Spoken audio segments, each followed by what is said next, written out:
conversar ahora con Eduardo Guerrero, experto en temas de seguridad. Eduardo, muy buenos días. Hola, ¿qué tal, Mario?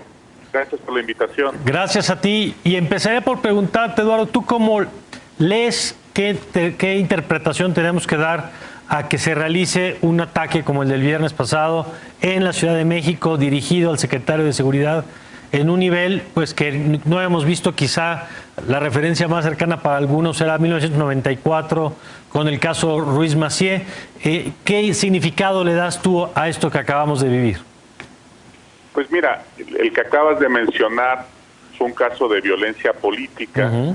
Esto yo lo ubico más en un intento de la mayor organización criminal del país, la más poderosa, la que tiene presencia en las 32 entidades del país, de mandar un mensaje muy claro a todas las autoridades de los 3 niveles de gobierno, de que ya no hay lugares, digamos, sagrados, ni espacios que vaya a respetar el Cártel Jalisco Nueva Generación, y que aquellos que afecten sus intereses, donde quiera que estén, incluso en las lomas o en el centro de la Ciudad de México, pueden ser víctimas de un atentado por parte del Cártel Jalisco, ¿no? De un intento, digamos, de asesinato o de un asesinato. Hay gente que está elaborando la hipótesis de que esto fue para asustar. Yo no creo que haya sido para asustar. Claramente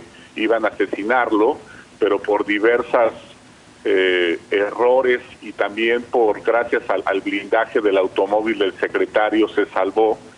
Pero claramente el mensaje es: ya nadie está salvo en ningún lugar, ¿no? La Ciudad de México antes era sí un oasis, digamos, de seguridad frente al resto del país, en buena medida porque tenemos aquí en la Ciudad de México un superávit policial muy grande del 200%. O sea, en la Ciudad de México hay 3 veces más policías de los que necesitamos en términos de número.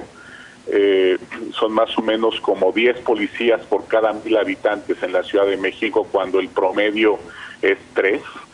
De manera que eso nos protegía mucho, Mario.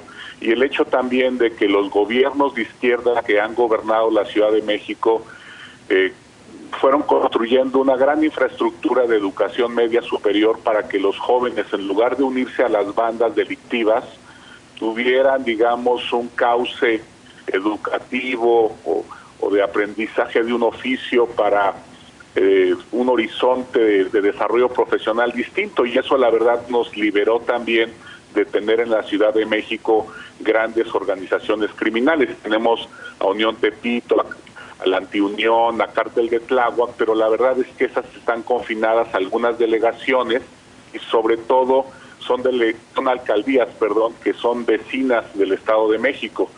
De manera que eso nos había ayudado mucho a mantener a los criminales a raya.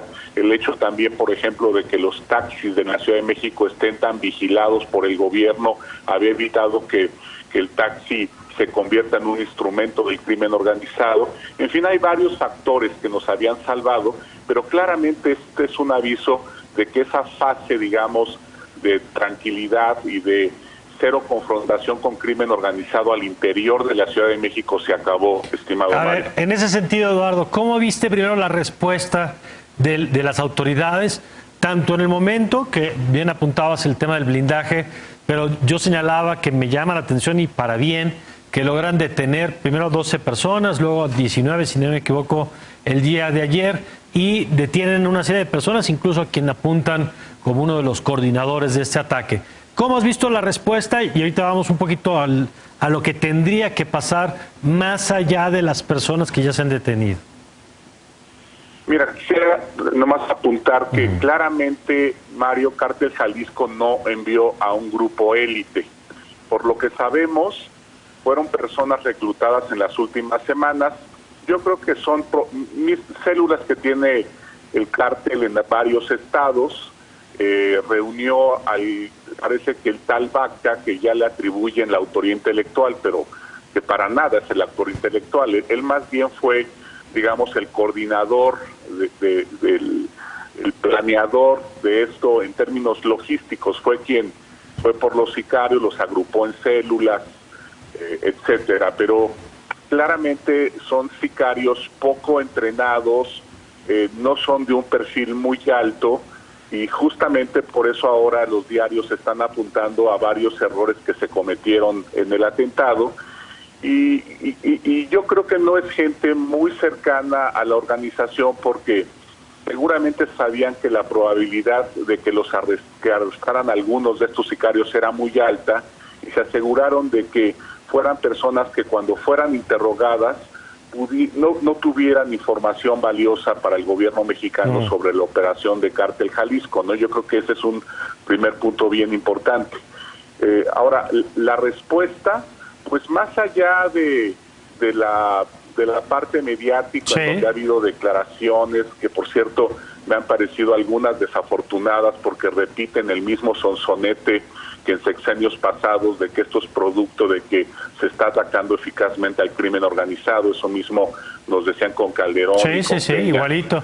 Y me parece ya lamentable que estén diciendo lo mismo ahorita. Pues la verdad es que lo único de lo que nos debemos congratular es que uno de los policías más valiosos del país no fue asesinado y va a poder seguir contando con él la Ciudad de México. Y obviamente pues habrá que tomar medidas tanto de resguardo de nuestros policías, protegerlos mejor y obviamente prepararnos también para una ofensiva. Digo, si yo fuera estratega del gobierno, tanto de la Ciudad de México como del gobierno federal, pues pensaría en generarle costos altos a este cártel en próximas fechas, para que sepa que este tipo de acciones tienen un costo muy alto, ¿no? De otra manera, pues vamos a empezar a ver en serie varios atentados contra funcionarios de primer nivel. ¿Y estos costos, Eduardo, en qué sentido se podrían dar? Es decir, ¿es temas de operaciones financieras, son nuevas detenciones? Porque si algo tú has señalado a lo largo del tiempo es que justamente el Estado tiene que marcar los límites de lo que se puede y las líneas que no se pueden cruzar. Y claramente lo que pasó el viernes es que se cruzó una línea que no habíamos visto antes. ¿Cuál tendría que ser la respuesta para que quede claro que rebasaron un límite que el Estado no lo va a permitir? Mira, el gobierno de López Obrador ha sobre todo encaminado sus baterías y su energía al tema de inteligencia financiera, y básicamente se han dedicado a congelar cuentas. De hecho, Santiago Nieto anunció hace apenas unas semanas, a inicios de este mes, sí, el congelamiento de varias cuentas que más o menos sumaban alrededor de 3,000 millones de pesos. Creo que de hecho tú y yo comentamos. Sí, cómo no.